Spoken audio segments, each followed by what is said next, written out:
Vambora? Vamos em frente? Seguindo a política aqui, olha, no STF, a Procuradoria-Geral da República diz não haver elementos que comprovem a suspeição de Sérgio Moro em julgamento do ex-presidente Lula. A reportagem é da Camila Yunis.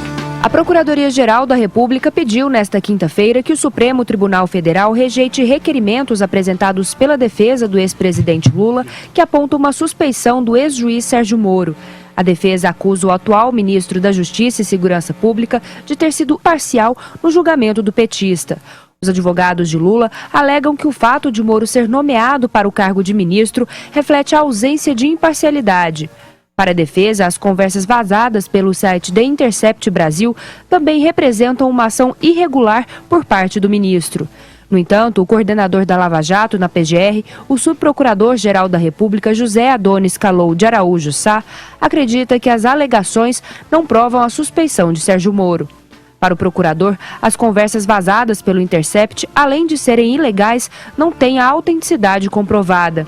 Em maio, o site divulgou mensagens atribuídas a Sérgio Moro e ao procurador Deltan Dallagnol, em que eles combinariam atuações na Lava Jato. No parecer, Araújo Sá ainda reitera que o ex-juiz deu o mesmo tratamento a todos os casos na Operação Lava Jato. A defesa do ex-presidente aposta no pedido de suspeição de Moro como uma das principais tentativas de barrar os processos da Justiça do Paraná contra o petista. Lula cumpriu 19 meses de pena pelo caso do triplex do Guarujá e agora aguarda em liberdade o julgamento de recursos em instâncias superiores. Vamos lá, Adriles, essa suspeição em torno, né, da atuação do juiz Sérgio Moro é uma das poucas esperanças aí, talvez a única, né, da defesa do ex-presidente Lula aí, né? Para você é inquestionável essa retidão do juiz, muito se discutiu a partir da Vaza Jato ali, de algumas ações consideradas desequilibradas, inclusive de acordo com o Código de Ética da Magistratura. Como é que você vê tudo isso aí? É uma discussão que segue ainda com um apelo político muito forte, né? Mas um apelo judiciário, da objetividade do que é justiça ou não. Assim como às vezes quando alguém premia alguém, o prêmio diz mais respeito a quem premia do que ao premiado, eu acho que a questão da suspeição, nesse caso, diz mais respeito a quem suspeita do que o suspeitado. Então a gente tem que perceber quem são os juízes que estão lançando essa suspeita sobre o Moro. O Moro teria acolhido integralmente, Edgar, os 64 pedidos feitos pela defesa de Lula durante o seu julgamento. Ofereceu uma sala especial. O Lula acaba de ser condenado em segunda instância, no caso do sítio. Foi condenado em 3 instâncias, por dezenas de justiças. Se houvesse alguma ilicitude nesse processo, é impossível que não houvesse, nesse crivo de vários juízes, algum tipo de detecção de algum tipo de imparcialidade ou imoralidade ou de algum tipo de manipulação em relação ao juiz Sérgio Moro. Há agora suspeita sobre a própria autenticidade dos diálogos entre Moro e procuradores, porque Walter Delgatti, o dito vermelho, que é um estelionatário, que é um hacker, confessou recentemente que forjou e criou diálogos de autoridades múltiplas. Mudou o discurso, instituições, né? No pacote que teria mandado a nossa querida Manuela Dávila. É absolutamente comum, a gente já falou isso, no processo legal, procuradores e juízes conversarem, não há nenhuma violação de lei, ou manipulação, ou fabricação de prova no processo, rigorosamente nada. Tudo indica que alguns setores do judiciário, ou por tara, por esse garantismo da impunidade, ou por má fé, exatamente, ou por algum interesse escuso, quer lançar lama na operação, que mais uma vez, pela milionésima vez, é a operação mais efetiva de combate à corrupção da história da República. O Gilmar quer pautar a suspeição de Moro pelo quê agora? A gente tem que saber quais são as intenções suspeitas de Gilmar Mendes. Eu acho que essa resistência institucional do garantismo da impunidade ao maior combate à corrupção da história da República Brasileira é que tem que ser analisado. Existe, a gente viu esses dias na fala do Gilmar, essa coisa de não encarcerar demais, deixar os criminosos soltos. É muito fácil, olha só, inverter o raciocínio do Gilmar Mendes. Para não encarcerar demais, o mais interessante é que não haja mais crimes. E quando você inibe o crime pela punição justa, pelo aceleramento dos processos da justiça, por um rigor máximo na investigação, os crimes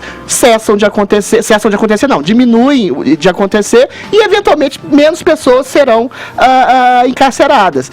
Tudo isso prova e reitera e ratifica, mais uma vez, o que eu acho que não pode ser esquecido nessa discussão, que é o maior mico da história da imprensa nacional, que é corroborar o discurso e a fala de estelionatários, hackers, ladrões, que eventualmente tentaram jogar lama na figura absolutamente impoluta de um Sérgio Moro que comandou, que é a figura-chefe simbólica do maior princípio de combate à corrupção da história da República. Eu ouvi aí que eu reparei, Adriles, que você usou o verbo no condicional, quando você falou assim, teria, né, no início, sobre Sérgio Moro, as questões relacionadas à conduta dele ali, né?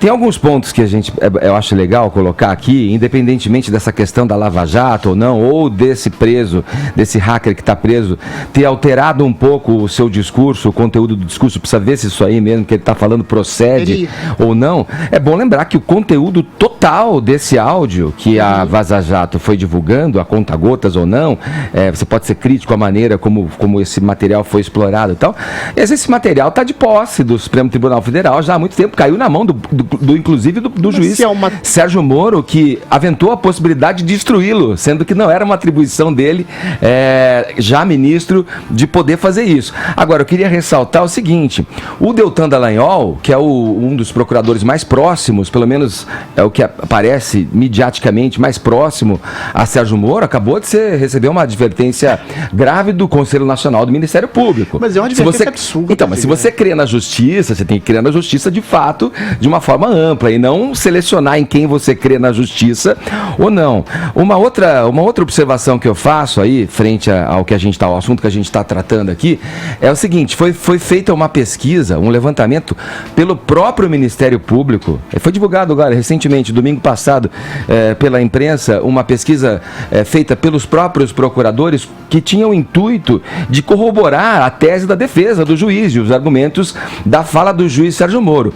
Para surpresa, essa pesquisa detectou que, de fato, ela acabou reafirmando que o Sérgio Moro contrariou um certo padrão na divulgação ali das conversas, principalmente dos áudios ali. Me refiro, para colocar um exemplo ali bem forte, na ocasião do áudio liberado do ex-presidente Lula, na possibilidade dele assumir o ministério assumir como chefe da Casa Civil, e a pesquisa feita pela própria Procuradoria frustrou os procuradores, porque ela apontou que houve mesmo uma mudança na condução, uma coisa que vinha sendo um praxe dentro das investigações da Lava Jato, foi alterada em função de ser a pessoa que era. Se o Lula ia assumir, o que tudo indica, ia assumir mesmo para adquirir o foro ali e se safar, né, de uma eventual, naquela do Bexias, né, do áudio do Bexias, eu acho que tem toda uma discussão aí, a gente pode colocar, mas é bom que se coloque nessa discussão esses dois fatos. Perfeito. Deltan foi punido, foi advertido pelo Conselho Nacional do Ministério Público, e a própria pesquisa do MP levanta e reafirma que o Moro agiu de uma conduta diferente do praxe que vinha acontecendo na Lava Jato. A gente tem que lembrar do substrato do que foi essa advertência. O Deltan foi advertido por acusar, numa circunstância específica, o STF de promover uma lei ou uma ação de leniência em relação à corrupção. Isso é uma coisa absolutamente objetiva, sem nenhum tipo de ofensa.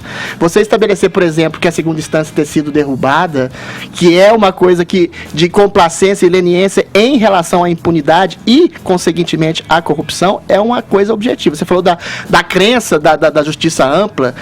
Meu caro Edgar, eu não creio nem na amplitude da minha própria consciência. Entendeu? Na vovó que te criou. O Freud diz que a gente não pode confiar nem no próprio desejo, quanto mais na justiça como um todo. É lógico que tem maçãs podres na justiça brasileira. Infelizmente, eu ouso dizer aqui, essa maioria de maçãs podres constituem o judiciário brasileiro. Maçãs podres, às vezes, que não têm consciência da própria podridão, que tem um tipo de leniência em relação à cultura secular de impunidade no Brasil.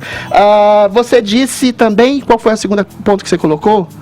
Da pesquisa do Ministério Público. A pesquisa é feita com os maçãs podres. Então as maçãs podres já estão habituadas a esse tipo de discurso, entendeu? Mas ele é podre porque ela fala uma coisa que te desagrada ou ele é podre? Não, era podre porque você deu um exemplo perfeito e objetivo em relação a quando o Deltan foi exatamente punido por aquilo que ele faz de bem pela nação, que é colocar, encarcerar e julgar de maneira justa pessoas de colarinho branco que nunca tinham ido para a cadeia. Quando o rapaz fala que existe uma política, quer dizer, existe uma ação objetivamente de leniência em relação à corrupção no país, a gente vê isso o tempo inteiro em relação ao STF, na questão da segunda instância, na questão da própria suspeição do Moro, e isso é exatamente uma crítica objetiva. Aí eu volto ao meu primeiro axioma. Assim como o prêmio diz muito mais a quem premia do que quem é premiado, a suspeição diz muito mais a quem suspeita que é premiado. É claro, foi feita também uma pesquisa recentemente em relação ao apoio do judiciário do brasileiro. É lógico que o apoio do brasileiro é em relação a essa exceção do judiciário brasileiro, que foi a Lava Jato. Oxalá, e eu espero que seja, a Lava Jato se torne hegemônica no sentido de combater o crime. Você falou outra coisa que agora eu estou lembrando, em relação ao Moro, que foi... Agora esqueci de novo. Enfim, em relação à suspeita dele, da ação dele de proximidade em relação aos procuradores. Aí eu faço até um adendo a você, eu abro os braços a você. Eu acho que, eventualmente, o Moro já tinha algum tipo... A Lava Jato começa em 2015, 2016, se não me engano. Ele já tinha uma percepção de culpabilidade, por exemplo, do Lula.